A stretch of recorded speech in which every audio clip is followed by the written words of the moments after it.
আসসালামু আলাইকুম viewers, welcome back to my channel new mom vlogger সাবা।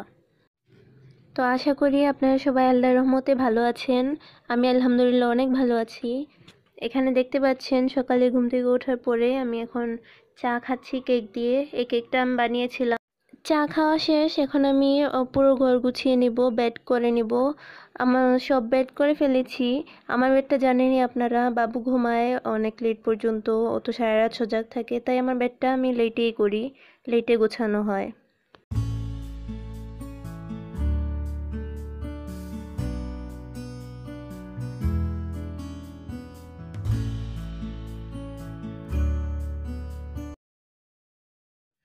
আমার ঘর গোছানো শেষ, এখন দেখতে পাচ্ছেন আমি ফ্যান ক্লিন করতেছি।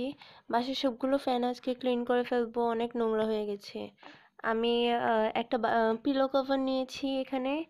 অ্যাকচুয়ালি যে পিলো কভারটা যদি ফ্যানের পাখার ভিতরে ঢোকায় তারপর টান দিই, ময়লাগুলো এমনি চলে আসে, উপর থেকে ময়লা উড়ে ছিটে যায় না। তাই আমি পিলো কভার দিয়ে আগে শুকনো ময়লাগুলো নিয়ে আসবো।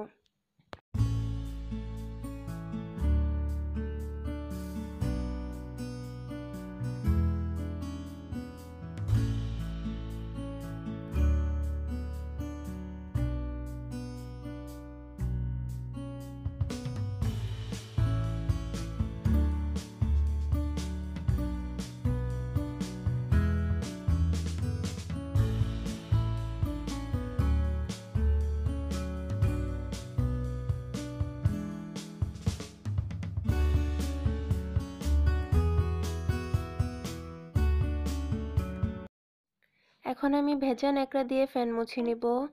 ভেজা ন্যাকড়াটি আমি ডিটারজেন্টের পানি দিয়ে ধুয়ে নিয়েছি।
তো আমি একে একে সবগুলো ফ্যান মুছে নিচ্ছি।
সো দেখতেই পাচ্ছেন আমার ফ্যান মোছা শেষ।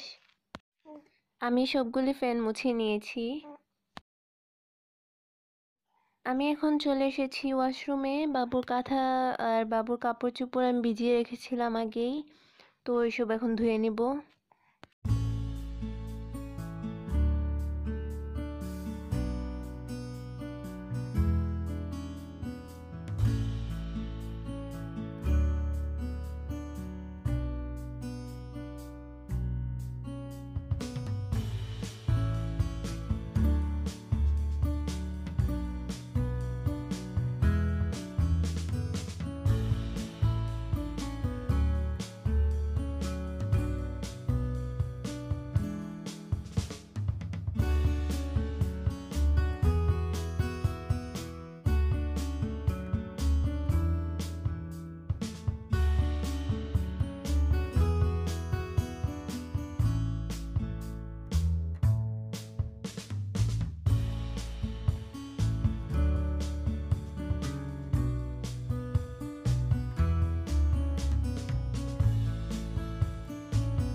কাপড়গুলি ধোয়া শেষ, আমি এখন নেড়ে দিব। তো আপনারা দেখতেই পাচ্ছেন আমার কাপড় চোপড় নাড়াও শেষ। এখন হচ্ছে লাঞ্চ টাইম, আমরা সবাই লাঞ্চ করব, করে তারপর রেস্ট নিব। তো সন্ধ্যা হয়ে গেছে। এখানে দেখতে পাচ্ছেন আতপ চাল ধুয়ে তারপর পানি ঝরিয়ে নেওয়া হয়েছে। আব্বু এখন এই চাল নিয়ে যাবে, নিয়ে রাইস মিল থেকে ভাঙিয়ে নিয়ে আসবেন।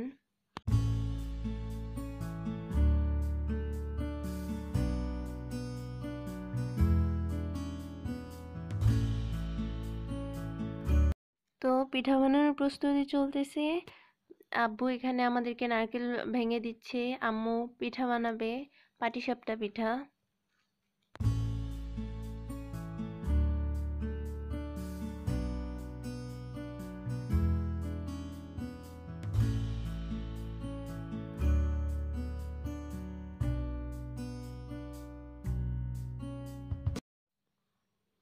এখানে চুলায় দুধ বসানো হয়েছে, পাটিসাপটার ভিতরে পুর তৈরি হবে দুধ আর নারকেল দিয়ে, আর সাথে খেজুরের গুড়।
পাটিসাপটার পুর বানানো শেষ, এখন পিঠার প্রস্তুতি নেওয়া হবে।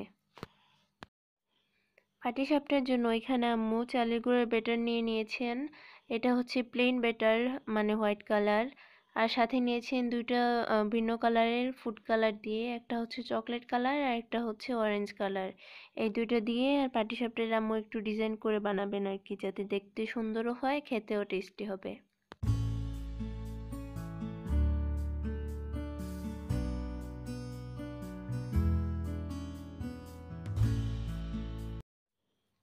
তো ক্ষীরের থিকনেসটা এরকম হবে। আম্মু চুলায় তখন রেখে ক্ষীরটা একটু শুকিয়ে নিয়েছেন, একটু ঠিক করে নিয়েছেন।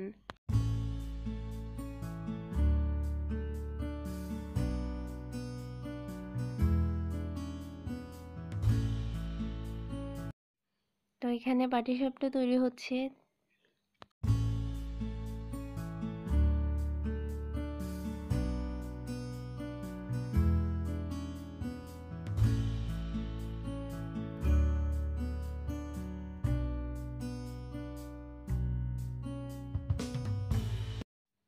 আম্মু নর্মালি কোনো ডিজাইন করেনি, এভাবেই দিয়ে দিয়েছেন। তারপরে যে পাটিসাপটাগুলো দেখতে এমন হয়েছে। তো বাকিগুলো পাটিসাপটা ওইভাবেই বানানো হবে। আজকের জন্য ব্লগ এইখানেই। আমরা এখন পাটিসাপটা বানাবো, দেন খাবো। আপনারা সবাই ভালো থাকবেন, সুস্থ থাকবেন, এই দোয়াই করব। আর আমার পাশে থাকবেন, প্লিজ আমাকে অনেক ভালোবাসা দিবেন। আল্লাহ হাফেজ। আসসালামু আলাইকুম।